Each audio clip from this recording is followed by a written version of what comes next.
Fin d'une semaine diplomatique chargée à Washington. Ces derniers jours, les plus hautes autorités de l'OTAN et les représentants des nations contributrices à la coalition anti-Daesh se sont succédés dans la capitale américaine.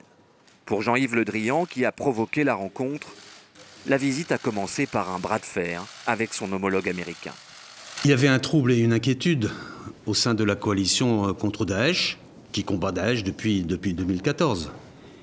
Il y avait un trouble et une inquiétude parce que, d'une part, il y a eu cette offensive turque dans le nord-est syrien, alors que la Turquie était membre de la coalition et que l'on a appris comme cela. Pour Emmanuel Macron, l'offensive turque et l'absence de condamnation par l'OTAN sont les épisodes de trop. Le président français qualifie l'organisation de cérébralement morte.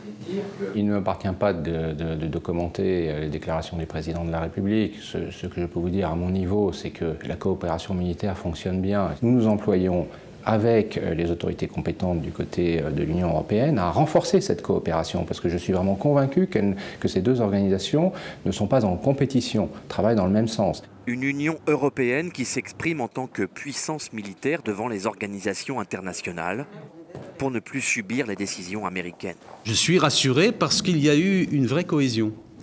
Il y a eu une cohésion européenne d'abord, très forte.